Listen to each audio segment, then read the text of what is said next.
Hi everybody, thanks for joining us. Today's topic is how to identify the source of your neck pain. So I have a list of it for you guys here.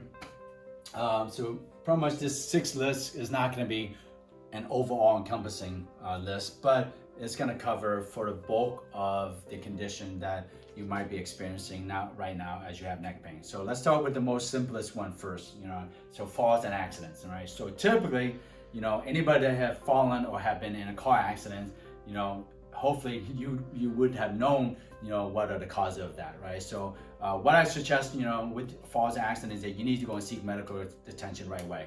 Okay, so if it's your primary care doctor, your orthopedist, your chiropractors, your PT, or if it's worse yet, go to the ER, if it's really severe, okay? So get that checked out right away, make sure that you don't have any fractures or any particular internal, hemorrhaging that might occur, particularly car accidents and falls. You do not want to take that for granted and just assume that it's just a neck soreness or neck pain that's gonna go away. So with those two, let's get out of the way first. Go and seek medical care right away, okay? So now, with regard to a sprain and strain, what is a sprain and a strain? A sprain is a particular overuse or an overstretch, I should say, of a ligament that leads to pain. A strain is an overstretch of a muscle or tendon that leads to pain, okay? So now these typical sprain and strain is like your weekend warrior or when you're going out and you're working out, or even when you are helping somebody move, and moving is not one of those things we do every day. So what happens when you bend over and pick things up heavy and you do that more than what you're used to, you're kind of put more stress on your muscle. So the next day or even 3-4 hours later, you're like, oh my goodness, what's going on? My neck is hurting me, and you have some localized pain in your neck. That is typically a muscle strain.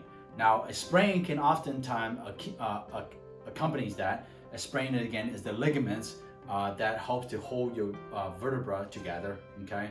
So now, with a lot of bending and lifting and so on and so on, you can also overstretch those ligaments, and that also lead to a sprain, and you also would have localized pain in that particular region.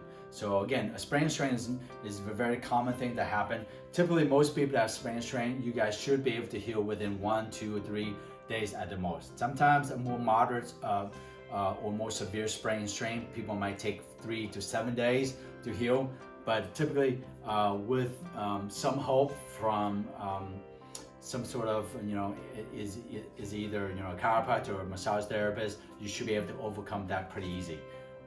Now, most of the time when people have that and it doesn't go away, then you need to assume that it is not a sprain and strain, and that might be more of a structural thing, such as a disc injury that may occur from that particular sprain and strain. The next thing is a disc lesion, okay? Now, when you have neck pain, a disc lesion will oftentimes get worse when you look down, okay? So people that are working at your desk a lot, people that are chronic users with regard to cell phones and things like that, or phones that people, always, having the neck turned downward, or even people who have a desk job, they're always looking at paperwork. Typically, what happens is the act of looking down will put more pressure on your discs, which would then lead to either disc bulge or disc herniation or a disc extrusion that's putting pressure on the nerve.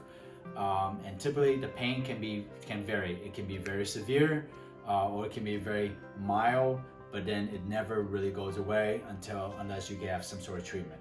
Now, typically with the disc lesion, if you are ruling out other things, the only way to really see if your neck has a disc lesion or not is that you have to have an MRI done.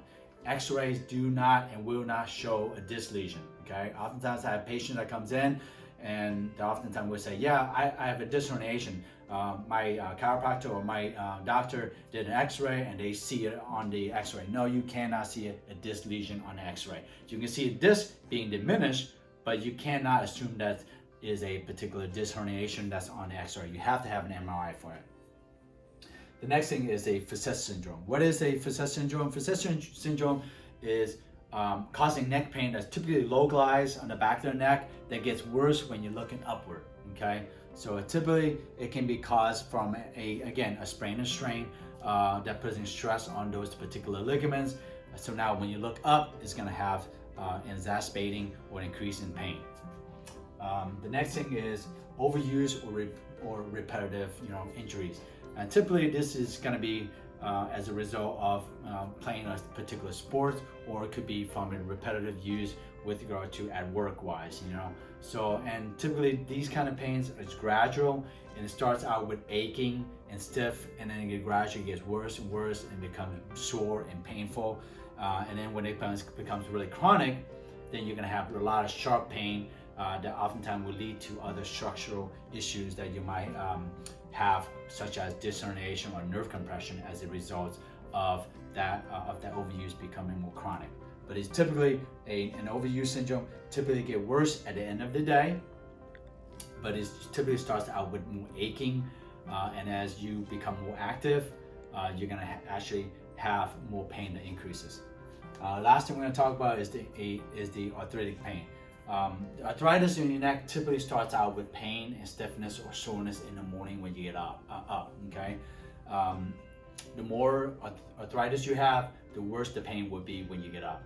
Now, as the day progresses, believe it or not, even with activity, your pain will diminish and will go down, because that's the nature of the arthritis in any particular joint. When you use it, you don't lose it, right? If you don't use it, you will lose it. So typically with arthritis, it's the lack of use over time that makes that become worse. And then what happens is that it actually will put more stress on your body when you do less rather than more. So when you do more, you actually are creating mobility in that area, which would then release that particular joint to make it more mobile. Hence, oftentimes your stiffness and soreness will go away.